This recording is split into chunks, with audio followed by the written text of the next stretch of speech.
नमस्कार मंडळी. आजचा विषय आहे तत्वज्ञान आणि आजचा तरुण.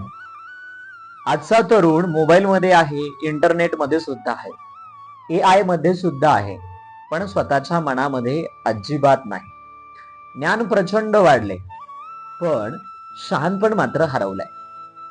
माहिती सुद्धा प्रचंड वाढली, पण विचार मात्र संपत आले. आजच्या तरुणाकडे डिग्री सुद्धा आहे, स्किल सुद्धा आहे, टेक्नॉलॉजी पण आहे, पण प्रश्न पडण्याची क्षमता अजिबातच नाही, म्हणजे सगळी कमी झाली असं म्हणायला हरकत नाही. जीवन जगायचं आहे, पण कसं जगायचं हे आपल्याला कळत नाही. आणि इथेच गरज पडते ती म्हणजे तत्वज्ञानाची. मित्र हो, नेमकं तत्वज्ञान म्हणजे काय? तर तत्वज्ञान म्हणजे पुस्तकातील ज्ञान नाही, तर जीवन जगण्याची दिशा आहे.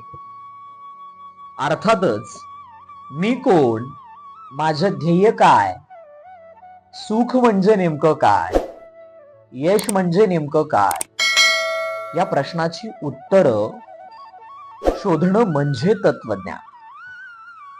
आणि संतांनी हेच आपल्याला शिकवलं. संत तुकाराम महाराज म्हणतात, सत्य असत्याशी मन केले ग्वाही, मानियेले नाही बहुमता. तुकाराम महाराज स्पष्टरित्या सांगतात, अर्थातच बहुसंख्य लोक जे करतात तेच सत्य नसतं. स्वतःच्या विवेकाने विचार करणे म्हणजे तत्वज्ञान. म्हणूनच मला असं वाटतं, आजचा तरुण कुठे अडकलाय, तर आजचा तरुण कंप्रेसोन मध्ये अडकलाय. त्याला स्वतःचं आयुष्य हे जगायचंच नाहीये, तर दुसऱ्यांचं स्टेटस पाहून जगायचं आहे. खऱ्या अर्थानं जर आपण विचार केला तर ह्या गोष्टीमध्ये प्रचंड तरुण अडकून पडलेला आहे. इंस्टाग्रामवर दुसऱ्यांचं सुख पाहून स्वतःला दुःखी करण्याची ही पिढी सध्या सुरू आहे. त्याच्यामध्ये माझ्यासारखे तरुण प्रचंड आले. फॉलोअर्स वाढले, पण विचार मात्र आपले कमी झाले. आज जर विचार केला, कंडिशन एवढी बेकार आहे, म्हणजे प्रचंड. आणि आपले कॉन्टॅक्ट एवढे वाढलेत, पण आपले नाते बरेच तुटलेले. आणि म्हणून संत म्हणतात, मन करा रे प्रसन्न, सर्व सिद्धीचे कारण. किती संतांनी आपल्याबद्दल प्रबोधन करण्याचा प्रयत्न केलाय. एवढं प्रबोधन केलं की खरं तर तुकोबराय मनावर सुद्धा बोलायला लागले. मन शांत असेल तर जीवन आपलं अतिशय सुंदर होतं, असं तुकाराम महाराज म्हणतात. मित्र हो, हेच तत्वज्ञान आहे. तत्वज्ञानाचा तरुणाला काय शिकलं पाहिजे, म्हणजे तत्वज्ञान खऱ्या अर्थानं तरुणाला काय शिकवतं, तर स्वतःची ओळख शिकवतं, स्वतःला ओळखायला शिकवतं. आणि आज तरुण करिअर बनवतोय, पण कॅरेक्टर मात्र अजिबात घडवत नाही. पैसा कमवतोय, पण मन हरवतो. म्हणून यावर सुद्धा संतांनी अतिशय मार्मिक गोष्टी सांगितलेल्या आहेत. संत म्हणतात, आपुलाची वाद आपणाशी. तुकाराम महाराजांच्या गाथेमध्ये हे अभंग आहे. ते म्हणतात, स्वतःशी संवाद साधायला शिका, स्वतःला विचारा, आपण काय करतोय, मी योग्य दिशेने चालतोय काय, स्वतःला प्रश्न विचारायला शिका. जोपर्यंत स्वतःला तुम्ही प्रश्न विचारणार नाही, तोपर्यंत तुम्हाला प्रश्न पडणार नाहीत. आणि जोपर्यंत तुम्हाला प्रश्न पडणार नाहीत, तोपर्यंत तुम्हाला उत्तरही त्याचं मिळणार नाही. संकटात टिकायला आपण शिकलो पाहिजे. संकट लाखो आपल्या समोर येतील, पण त्या संकटामध्ये आपल्याला खांब म्हणून उभं टाकता आलं पाहिजे. ताट आपला पाठीचा कणा असला पाहिजे. आज छोटं अपयश आलं तरी तरुण मात्र प्रचंड डिप्रेशन मध्ये जातोय, कारण त्याला यश शिकवलं, पण संघर्ष अजिबातच शिकवला नाही. संत तुकाराम महाराजांचं संपूर्ण आयुष्य संकटात गेलं. दुष्काळ, कर्जमाफी, समाजाचा विरोध, पण त्यांनी हार अजिबात मानली नाही. ते म्हणतात, ठेविले अनंते तैशेची राहावे, चित्त असू द्यावे समाधान. म्हणजे विचार करा, कल्पना करा, एवढा त्रास देऊन सुद्धा ते म्हणतात ठेविले अनंते तैसेची राहावे, चित्त असू द्यावे समाधान. हेच खरं आहे. मानसिक सामर्थ्य हे सगळ्यात मोठं बल आहे. म्हणून संतांनी आपल्याला वाहत्या पाण्यामध्ये कसं घट्टपणे थांबायचं, वादळामध्ये कसं ताटपणे उभं टाकायचं हे शिकवलंय. विज्ञान आणि संत याचा जर आपण विचार केला तर खऱ्या अर्थानं अतिशय जवळचं नातं आहे. आज विज्ञान सांगतं मेंटल हेल्थ महत्वाची आहे आणि संतांनी तेच सांगितलं 450 वर्षापूर्वी. आज सायकोलॉजिकल किंवा आज सायकोलॉजी सांगते की पॉझिटिव्ह थिंकिंग ठेवा. पॉझिटिव्ह थिंकिंग किती महत्वाची आहे बघा. 450 वर्षापूर्वीचा इतिहास म्हणजे आजचं विज्ञान. म्हणून आपण संत तुकाराम महाराज वाचले पाहिजे. संत तुकाराम महाराज म्हणतात, मन करावे प्रसन्न. आज विज्ञान मेडिटेशन सांगतं, पण संतांनी नामस्मरण दिलं, नामस्मरण सांगितलं. म्हणजे विज्ञानाचा आणि संतांचा किती जवळचा संबंध आहे हे आपल्याला पाहायला मिळतं. मित्र हो, जर विचार करता, म्हणून संत हे अंधश्रद्धाळू नव्हते, तर उच्च दर्जाचं जीवन आणि तत्वज्ञान जगणारे संत होते. खऱ्या अर्थानं संतांनी तरुण आणि व्यसन याबद्दल सुद्धा बऱ्याच गोष्टी सांगितलेल्या आहेत. आजचा तरुण ट्रेसमध्ये आहे आणि ट्रेस कमी करण्यासाठी व्यसनाकडे वळतोय.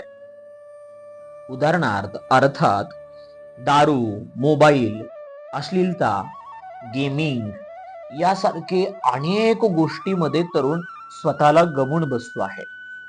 पण खऱ्या अर्थानं आपण विचार केला, पण ही सुख खर तर ही सुख आहे का?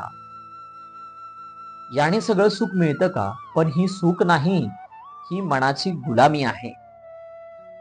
तर संतांनी याबद्दल स्पष्टरित्या सांगितलंय, विषयाचा मागे धावे, शेवटी दुःखची पहावे. बघा किती स्पष्ट आणि सोप्या भाषेमध्ये आणि किती साध्या भाषेमध्ये सांगितलंय. तुकाराम महाराज म्हणतात, क्षणिक आनंद देणाऱ्या गोष्टी शेवटी आयुष्य मात्र उद्ध्वस्त करत असतात. म्हणून या गोष्टीपासून जेवढं होईल तेवढं तरुणांनी दूर राहिलं पाहिजे. स्वतःचं सामर्थ्य दाखवण्याचा प्रयत्न केला पाहिजे. खरं यश म्हणजे नेमकं काय मित्र? खरं यश म्हणजे नेमकं काय, आपल्याला हा प्रश्न पडलाच पाहिजे. आज यश म्हणजे काय? मोठी गाडी, पैसा आणि या सगळ्या डेकोरेशन मध्ये तरुण हरवून झालाय. पण संतांची यशाची व्याख्या वेगळी होती. संत तुकाराम महाराज म्हणतात, धन मिळविले कोटी, सवे नये रे लंगोटी. म्हणजे खऱ्या अर्थानं विचार केला तर मृत्यूच्या वेळी काही आपण सोबत घेऊन जात नाहीत, हे संत चांगल्या पद्धतीने स्पष्ट करून सांगतात. मग आपल्याकडे उत्तर काय आहे? मग करायचं काय? तर मित्र हो, चांगले विचार, चांगले कर्म, समाजासाठी केलेलं कार्य हे आपल्याला जिवंत ठेवतं. शरीर जाईल मात्र आपले विचार, आपलं कार्य समाजामध्ये अजमर व्हायला लागतं. तरुणांनी काय करावं? तर मला असं वाटतं, रोज 10 मिनिट स्वतःशी बोलावं. मोबाईलपेक्षा पुस्तकांना जास्तीत जास्त वेळ द्यावा. खऱ्या अर्थानं संत साहित्य वाचावं. आई वडिलांचा आदर करावा. शरीरासोबत मनही मजबूत करावं. स्वतःला विचार म्हणजे स्वतःचा विचार, स्वतःचं अस्तित्व कशा पद्धतीने समाजामध्ये वर्चस्व करेल याचा विचार करावा.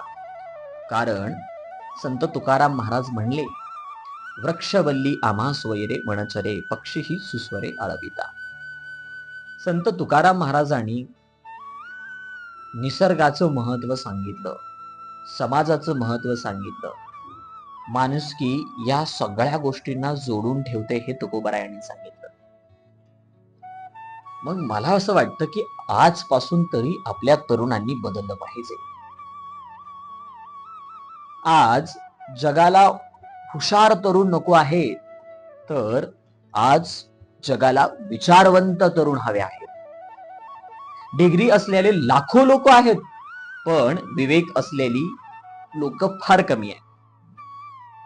म्हणून मोबाईल चालवणं सोपं आहे मित्रहो, पण मन चालवणं फार कठीण आहे. म्हणून तरुणांनो, टेक्नॉलॉजीचा वापर प्रचंड करा, पण स्वतःला हरू नका. पैसाही प्रचंड कमवा, हे आर्थिक सोर्स आहे, पण त्या पैशामुळे स्वतःचं मन विकू नका. आणि लक्षात ठेवा, तुकाराम महाराज खूप चांगल्या पद्धतीने स्पष्ट सांगतात. ते म्हणतात, तुका म्हणे होय मनाशी संवाद, आपुलाची वाद आपणाशी. काय म्हणतात? तुका म्हणे होय मनाशी संवाद, आपुलाची वाद आपणाशी. तुकाराम महाराजांनी सांगितलं, ज्या दिवशी माणूस स्वतःशी बोलायला लागेल, स्वतःशी प्रश्न मांडायला लागेल, स्वतःशी विचार करायला लागेल, त्यावेळेस जगाच्या पाठीवर सर्वोत्तम व्यक्ती म्हणून तुम्ही ओळखले जाल. मित्रहो, हे संतांचं शिकवण आहे. हे संतांनी दिलेला आपल्याला संदेश आहे. म्हणून आपण संत वाचताना अंधश्रद्धेच्या पद्धतीने संत वाचले नाही पाहिजे, तर संत वाचले पाहिजे वैज्ञानिक दृष्टिकोनाने आणि तत्वज्ञानिक दृष्टिकोनाने. हा व्हिडिओ तुम्हाला आवडला असेल असा आशावाद व्यक्त करतो आणि थांबतो. चॅनलवर आलात तसंच आमच्या चॅनलला सबस्क्राईब करा, बेल आयकॉनवर क्लिक करा आणि शेअर करायला विसरू नका. आणि आपलं मत कमेंटमध्ये अवश्य कळवा. मनापासून धन्यवाद. रामकृष्ण हरी.